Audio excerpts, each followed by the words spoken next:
जय हिंद दोस्तों, मैं कुणाल आपका स्वागत करता हूं। ये हमारे आधुनिक इतिहास के सीरीज का छठा वीडियो है और आज का टॉपिक है भारत में यूरोपीय शक्तियाँ, जिसके अंतर्गत डच, फ्रांसीसी, अंग्रेज़ और पुर्तगाली का अध्ययन करेंगे और देखेंगे कैसे ये शुरुआत में व्यापारी के रूप में आते हैं और भारत में राजनीतिक सत्ता स्थापित कर भारत को गुलाम बनाते हैं।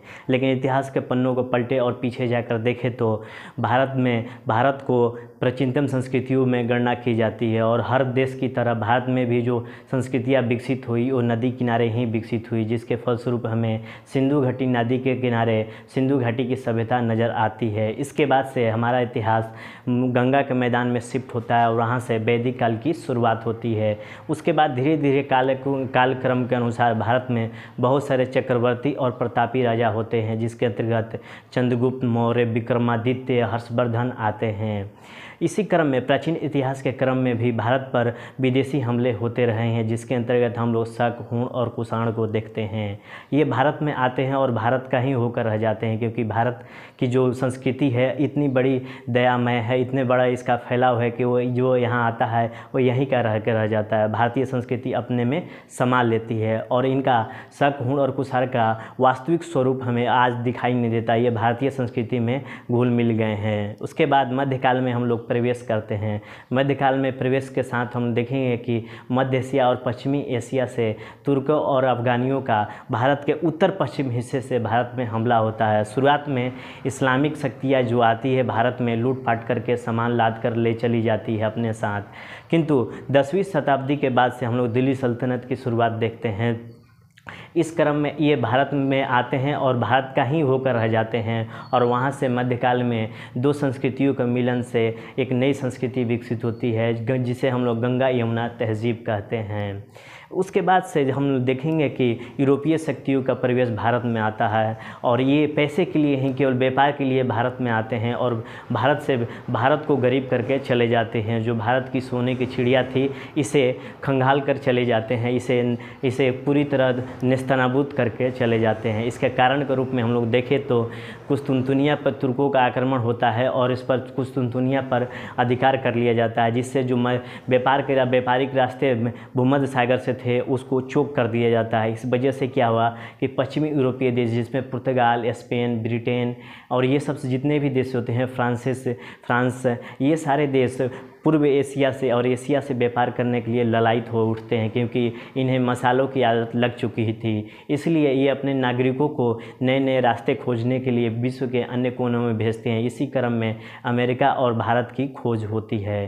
तो यहाँ से हम लोग देखेंगे 1498 से वास्को डी गामा भारत में प्रवेश करता है और पहला विदेशी समुद्री मार्ग से जो केप ऑफ गुड होप होते हुए, यानी कि अफ्रीका का अंतिम पार्ट होते हुए भारत के पश्चिमी तट यानी कालीकट, केरल के कालीकट तट पर प्रवेश करता है और यहाँ से विदेशियों का हमारे देश में प्रवेश की शुरुआत होती है आधुनिक भारत में। ठीक है, तो आइए थोड़ा सा देखते हैं कि भारत में यूरोपीय शक्तियाँ क्यों आई थी, कैसे कैसे आई थी। प्लासी और बक्सर के युद्ध के बाद, आगे चल के हम लोग पढ़ेंगे, प्लासी और बक्सर के युद्ध के बाद ईस्ट इंडिया कंपनी भारत में शक्तिशाली रूप से स्थापित हो जाती है। यहीं से आधुनिक भारत की शुरुआत सत्तात्मक रूप में, यानी कि सत्ता के रूप में होती है। अंग्रेजों के अलावा पुर्तगाली, डच और फ्रांसीसी भारत में आते हैं। इनका अंग्रेजों तथा भारतीयों के साथ संघर्ष होता है। ये जो डच, फ्रांसीसी और पुर्तगाली होते हैं, इनका टकराव अंग्रेजों के साथ साथ भारतीय शासकों के साथ भी होता है, संघर्ष होता है और अंततः अंग्रेज ने इन तीनों को, पुर्तगाली, डच, फ्रांसीसी, तीनों को बाहर करके अपने प्रोमिनेंट रूप से भारत में स्थापित हो जाते हैं। विदेशों से व्यापार कोई नया चीज़ नहीं था। प्राचीन समय से ज़मीनी रास्तों से इनका व्यापार होता रहा है भारत का। जैसे मिस्र की सभ्यता से व्यापार के और मेसोपोटामिया के सभ्यता से व्यापार के हम लोग पीछे प्राचीन इतिहास में पढ़ चुके हैं, सबूत मिले हैं। इसके बाद से समुद्री रास्तों से भी व्यापार होने लगा था। जैसे अरबी व्यापारी समुद्री रास्ते से होकर आते थे। दक्षिण के शासक चोल, हम लोगों ने चोल शासक के बारे में पढ़ा था। इनका दक्षिण पूर्व एशिया से समुद्री रास्ते से व्यापार होता था, जिसमें श्रीलंका, मलेशिया और इंडोनेशिया शामिल है। समुद्री रास्तों से व्यापार नौकाओं के माध्यम से होता था। इसके बाद देखेंगे यूरोपियों से व्यापार बड़े बड़े जहाज़ों से हुआ। हमारे पास जहाज़ नहीं थे। यूरोप और भारत के बीच प्रत्यक्ष व्यापार नहीं होता था। जो भारत और यूरोप के बीच में जो व्यापार था वो प्रत्यक्ष व्यापार नहीं होता था। इनके बीच में कई मध्यस्थ होते थे, मीडिएटर होते थे और एशियाई सामान, माने कि जो भी एशिया देश से जो सामान था बहुत देशों से होते हुए गुजरते हुए यूरोप पहुंचता था। अब भारत यूरोप के बीच प्रत्यक्ष व्यापार होने लगा। जैसे ही ये लोग आए, जैसे कि यूरोपीय शक्ति आधुनिक भारत में प्रवेश करती है, तो भारत और यूरोप के बीच व्यापार प्रत्यक्ष रूप से होने लगा, जिसमें रेशम, सूती, मसाले, नील, धातु, ये सारे के सारे विदेश जाने लगे थे।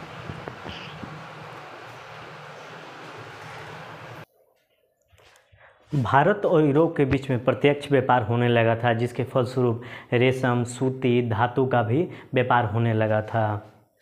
भारत विदेशी व्यापार के मामले में बहुत समृद्ध था। यही भारत के लिए नकारात्मक साबित हुआ, नकारात्मक परिदृश्य बना। स्वाभाविक तौर पर यूरोप के लोग भारत से प्रत्यक्ष व्यापार के बारे में सोचने लगे।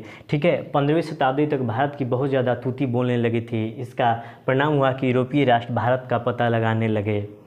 स्पेन और पुर्तगाल पश्चिमी यूरोपीय देश हैं। ये समुद्र तटीय देश भी है, इस वजह से अन्य देशों की तुलना में इनकी नाविक क्षमता बेहतर थी। यहाँ की सरकार बहुत महत्वाकांक्षी थी, अपने नाविकों को भेजकर नए नए स्थान का पता लगवाते और नाविकों को पुरस्कृत करते। 1492 ईस्वी में स्पेन के नाविक कोलंबस निकला भारत की खोज में, लेकिन वो अमेरिका पहुँच गया और अमेरिका की खोज की। फिर पुर्तगाली यात्री 1498 में वास्को डी गामा भारत की खोज कर निकला। इसने भारत और यूरोप के बीच समुद्री मार्ग की खोज की। ये केप ऑफ गुड होप होते हुए, यानी कि जो अफ्रीका महादेश का सबसे लास्ट वाला पार्ट है, केप ऑफ गुड होते हुए कालीकट पहुंचा और यहाँ का शासक जुमेरिन था। यहाँ से फिर वह सामान के रूप में chilli pepper, cotton, tobacco, stuffed animal ले गया।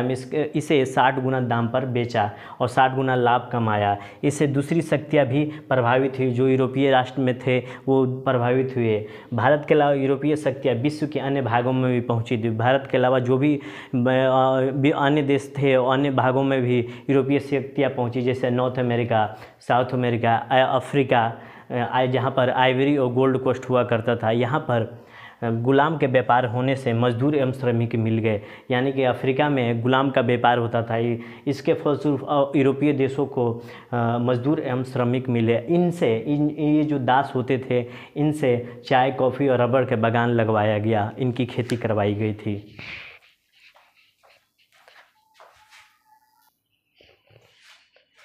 यूरोपीय शक्तियाँ भारत के अलावा दक्षिण पूर्व एशिया में भी पहुँचे। ये यूरोप के पास नॉर्थ और साउथ अमेरिका भारत से पैसा भेजा जा रहा है, जो यूरोप के पास नॉर्थ अमेरिका, साउथ अमेरिका और अफ्रीका से पैसा भेजा जा रहा है। इसके बाद इससे यूरोप समृद्ध होते चला जा रहा है। पश्चिमी यूरोप के देश समृद्ध हैं, इनके पास संपत्ति, गुलामों के व्यापार तथा बागानों में श्रम तथा दूसरे देशों के साथ जो व्यापार किया, एक तरफा व्यापार, वहाँ शासन करने, अपने नीतियाँ बनाने, यानी कि एक तरफा व्यापार से, जिससे ये समृद्ध होते चले गए जो पश्चिमी यूरोपीय देश हैं। बाकी देश गरीब होते चले गए। इसी समय यहाँ औद्योगिक क्रांति होती है यूरोप में। मशीनें तथा भाप के इंजन तैयार हो चुके थे, मालवाहक जहाज भी तैयार हो चुका था। औद्योगिक क्रांति का इनको कच्चा माल चाहिए, जो इन्हीं देशों से, जो गुलाम राष्ट्र है, इन्हीं देशों से प्राप्त कर सकते थे और तैयार माल इन्हीं देशों में बेचते थे। सभी की सभी आर्थिक नीतियाँ अपने हित में ये यूरोपीय राष्ट्र बनाने लगे थे। पश्चिमी यूरोप ने शोषण किया, जिन्हें हम आज विकासशील देश कहते हैं। पश्चिमी यूरोप ने शोषण किया, जिन्हें हम आज विकासशील एवं अविकसित देश कहते हैं। इनके पिछड़ेपन के कारण पश्चिमी यूरोप ने शोषण किया, जिन्हें हम आज विकासशील एवं अविकसित देश कहते हैं। इनके पिछड़ेपन के कारण पश्चिमी यूरोपीय राष्ट्रों का औपनिवेशिक नीति रहा है। इन देशों में उद्योग लगने ही नहीं दिया। जो अविकसित और विकासशील आज वर्तमान में, इन देशों में उद्योग लगने ही नहीं दिया पश्चिमी यूरोपीय राष्ट्र। यूएसए जल्द ही आज़ाद हो गया, इस कारण इसका ज़्यादा शोषण नहीं हुआ। अब देखते हैं कि भारत में यूरोपीय कंपनियों का आगमन किस क्रम में हुआ था, कैसे कैसे यूरोपीय भारत में प्रवेश किए थे। शुरुआत में एक कंपनी के रूप में प्रवेश करते हैं। तो सबसे पहले पुर्तगाली 1498 में आते हैं, फिर उसके बाद डच आते हैं 1595 एडी में। इन्हें डच को हॉलैंड और नीदरलैंड भी कहा जाता है। अंग्रेज 1600 में आए और फ्रेंच 1664 में आए। ठीक है,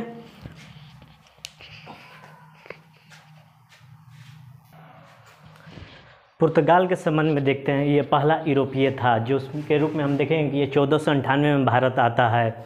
100 वर्षों तक इसका कोई प्रतिद्वंदी नहीं था। व्यापारिक केंद्र इसका गोवा, कोचीन, दमन और द्वीप था। हथियारबंद जहाज और सैनिक मुगल सम्राटों से इसने मदद मिली है। भारत में पुर्तगालियों की अलोकप्रियता का कारण देखें तो ये चोरी, डकैती और लूटमार में लगे रहते थे। केप ऑफ गुड होप होते हुए वास्को डी गामा भारत पहुंचा। जोमेरिन इसका भव्य स्वागत करता है कालीकट पर, जो केरला में है, और यहाँ से मसाले कपड़े लेकर वास्को डी गामा लौटता और 60 गुना शुद्ध लाभ कमाता है। 1500 एडी में पेड्रो अल्वारेज आते हैं व्यापार के रूप में। फिर से 1502 एडी में वास्को डी गामा व्यापार के लिए फिर आता है और व्यापार में वृद्धि के लिए भारत में वायसराय की नियुक्ति होती है तथा फैक्ट्रियाँ स्थापित होती है। इसी क्रम में पुर्तगाल से एक फ्रांसो दी अल्मीडा 1505 से 9 के बीच में इनका समयकाल रहता है। ये वायसराय के रूप में नियुक्त होते हैं, पुर्तगाली कंपनियों का विकास करते हैं और प्रथम वायसराय और गवर्नर होते हैं पुर्तगालियों का। ये ब्लू वाटर पॉलिसी लगाते हैं ताकि हिंद महासागर में एक तरफा व्यापार कर सकें। हिंद महासागर पर संपूर्ण व्यापार करके व्यापार पर नियंत्रण किया जा सके, संपूर्ण अधिकार किया जा सके। लेकिन डच ब्रिटेन ने इस वर्चस्व को तोड़ा था। उसके बाद अल्बू वर्क आते हैं, 1509 से 1515 के बीच में रहते हैं। भारत के क्षेत्रों को जीता और गोवा 1961 में बाद में आज़ाद किया गया। गोवा को वास्तविक संस्थापक के रूप में पुर्तगालियों का भारत में राजधानी ये संस्थापक माने, अल्बू वर्क वास्तविक संस्थापक माने जाते हैं और इनकी राजधानी कोचीन थी। 1510 एडी में बीजापुर का अभियान करके आदिल शाह से गोवा जीता था। ये विवाह की नीति अपनाए। विवाह की नीति अपनाने से इनको लगेगा कि भारतीय अपने हैं, भारतीय अपने इनको स्वीकार करने लगेगा और पुर्तगालियों की संख्या बढ़ाने के लिए ऐसा किया और बस्ती बसाई। और 3G पर ये काम करते थे। 3G का मतलब गोल्ड और ग्लोरी। गॉड का मतलब ईसाई धर्म का प्रचार होना चाहिए, गोल्ड आर्थिक स्थिति हमारी मजबूत होनी चाहिए, ग्लोरी प्रतिष्ठा की होड़ हो। उसके बाद यूरोपियों में प्रतिष्ठा की होड़ थे, इस पर काम किया।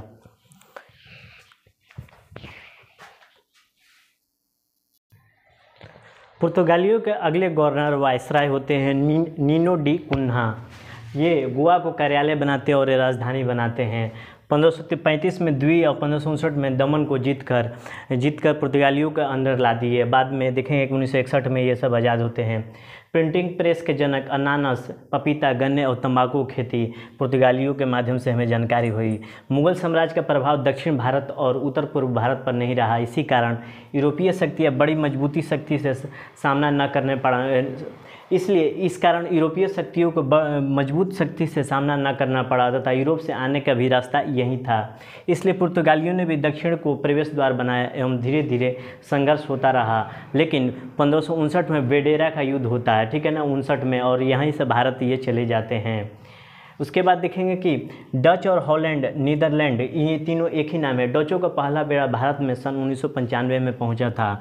1602 में डच ईस्ट इंडिया कंपनी बनाई गई थी। जब डच और अंग्रेज़ों की दुश्मनी चरम पर थी तब सन 1759 में अंग्रेज़ों ने वेडेरा युद्ध, जो कि बंगाल में है, में डचों को बुरी तरह से परास्त किया और फलस्वरूप इनकी शक्ति छीन भिन कर दी और 1760 तक जाते जाते डचों का पलायन हो जाता है भारत से। 1595-96 कार्नवालिस हाउट में नेतृत्व में पूर्वी एशिया की ओर डच आते हैं। सबसे पहले ये इंडोनेशिया जाते हैं और मसालों की खेती करते हैं, फिर भारत में वस्त्र व्यापार करते हैं और यूरोपीय बाजार में बेचकर मुनाफा कमाते हैं। भारतीय शासक भी सपोर्ट करते हैं क्योंकि भारतीय शासकों को बहुत सारा मुनाफा, राजस्व की प्राप्ति होती थी। किंतु ये राजनीतिक हस्तक्षेप बाद में करने लगे और वेडेरा का युद्ध में अंग्रेज़ों ने इनको हराकर भारत से बाहर कर दिया। जिस प्रकार पुर्तगालियों ने भारत के मसालों की पहचान दी, उसी प्रकार डच ने वह भारतीय वस्त्र की पहचान दी।